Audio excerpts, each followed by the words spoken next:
नमस्कार दोस्तों, हमारे YouTube चैनल पे आप लोगों का एक बार फिर से स्वागत है। और आज हम बात करेंगे शहीद भगत सिंह के बारे में। उस दिन सुबह वीरा स्कूल के लिए कहकर घर से निकला। संध्या हो गई लेकिन घर नहीं लौटा। जलियांवाला बाग की घटना से हम सभी दुखी और घबराए हुए थे। काफी देर रात बीते वह गुमसुम सा घर आया। मैंने कहा, कहाँ गए था वीर? सब जगह तुझे ढूंढा, चल फल खा ले। वह फहक कर रो उठा। मैंने उसे आमतौर पर कभी रोते हुए नहीं देखा। उसने अपनी नेकर की जेब से एक शीशी निकाली जिसमें मिट्टी भरी हुई थी। उसने कहा, मिट्टी नहीं, अमर शहीदों का खून है। उस शीशी से वह रोज खेलता, उसको चूमता, उसमें भरी मिट्टी को तिलक लगाता और फिर स्कूल चला जाता। भगत सिंह की बड़ी बहन अमरों के संस्मरण। अमरों का यह वीरा आगे चलकर महान क्रांतिकारी भगत सिंह के नाम से विख्यात हुआ। भगत सिंह का जन्म लायलपुर, जो अब पाकिस्तान में है, जिले में 27 सितंबर 1907 में हुआ था। उस समय पूरे देश में अंग्रेजों की शासन के खिलाफ विद्रोह की ज्वाला धधक रही थी। उनके पिता किशन सिंह अपने चारों भाइयों के साथ लाहौर के सेंट्रल जेल में बंद थे। माँ विद्यावती ने अत्यंत लाड दुलार के साथ उनका पालन पोषण किया। इस परिवार में संघर्ष और देशभक्ति की भावना कूट कूट कर भरी थी, जिसका असर भगत सिंह पर भी पड़ा। इनकी बड़ी बहन का नाम अमरा था। भगत सिंह बचपन से ही असाधारण किस्म के कार्य किया करते थे। एक बार वे अपने पिता के साथ कहीं जा रहे थे।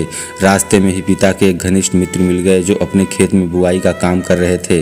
मित्र को पाकर पिता उनसे हालचाल पूछने लगे। भगत सिंह वहीं खेत में छोटे छोटे तिनके रोपने लगे। पिता के मित्र ने पूछा, यह क्या कर रहे हो भगत सिंह?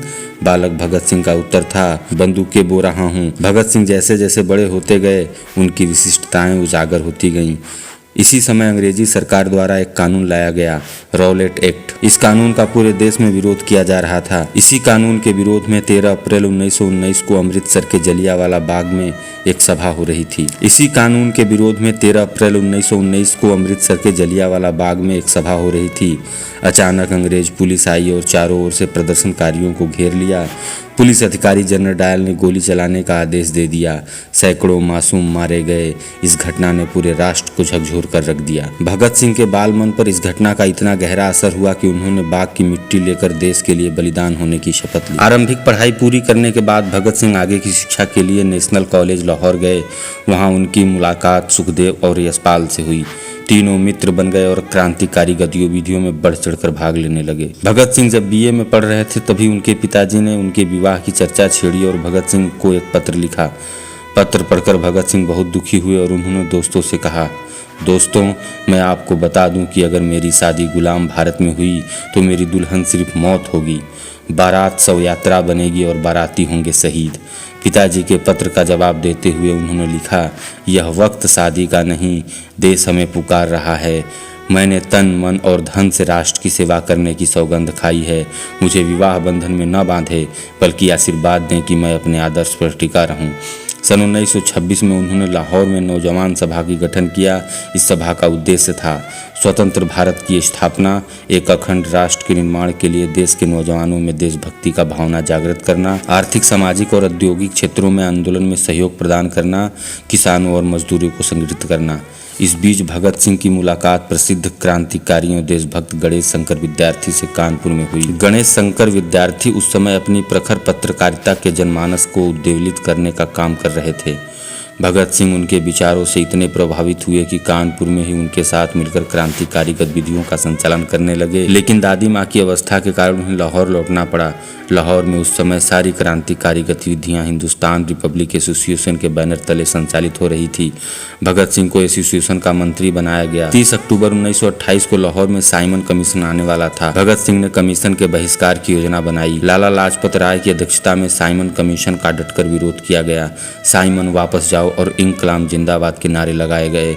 निरीह प्रदर्शनकारियों पर अंग्रेज पुलिस ने बर्बक लाठीचार्ज की। लाला लाजपत राय के सिर में गंभीर चोट आई जो बाद में उनकी मृत्यु का कारण बनी। इस घटना से भगत सिंह व्यथित हो गए। आक्रोश में आकर उन्होंने पुलिस कमिश्नर सैंडर्स की हत्या कर दी और लाहौर से अंग्रेजों को चकमा देते हुए भाग निकले। अप्रैल 1929 में भगत सिंह और बटुकेश्वर दत्त ने दिल्ली के केंद्रीय असेंबली में बम फेंका और गिरफ्तारी दी।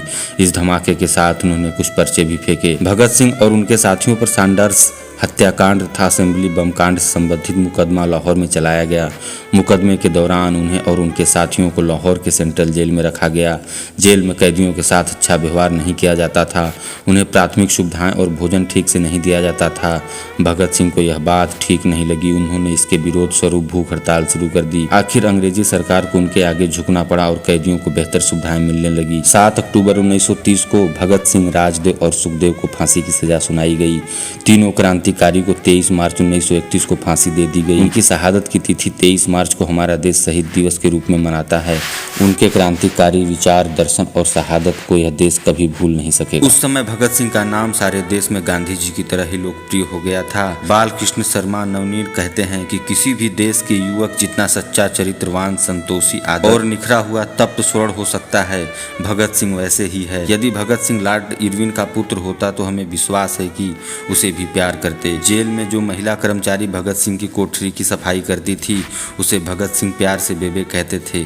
अब इस बेबे क्यों कहते हैं? एक दिन किसी जेल अधिकारी ने पूछा तो वे बोले, जीवन में सिर्फ 2 व्यक्ति ने हमारी गंदगी उठाने का काम किया है, एक बचपन में मेरी माँ और जवानी में इस माँ ने। इसीलिए दोनों माताओं को प्यार से मैं बेबे कहता हूँ। फांसी से एक दिन पहले जेलर खान बहादुर अकबर अली ने उनसे पूछा, आपकी कोई खास इच्छा हो तो बताइए, मैं उसे पूरा करने की कोशिश करूँगा। भगत सिंह ने कहा, हाँ, मेरी एक खास इच्छा है और उसे आप ही पूरा कर सकते हैं। मैं बेबे के हाथ का रोटी खाना चाहता हूँ। जेलर ने जब यह बात उस सफाई कर्मचारी से कही तो वह स्तब्ध रह गई। उसने कहा, सरदार जी, मेरे हाथ ऐसे नहीं हैं कि उनसे बनी रोटी आप खाएं। भगत सिंह ने प्यार से उनके कंधों पे हाथ रख के थपथपाते हुए कहा, माँ जिन हाथों से बच्चों का मल साफ करती है, उन्हीं से खाना बनाती है। बेबे तुम चिंता मत करो, रोटी बनाओ, मैं जरूर खाऊंगा। अगर भगत सिंह को आप एक सच्चा शहीद वीर मानते हैं तो हमारे चैनल को सब्सक्राइब, लाइक और कमेंट करके जरूर जाएं।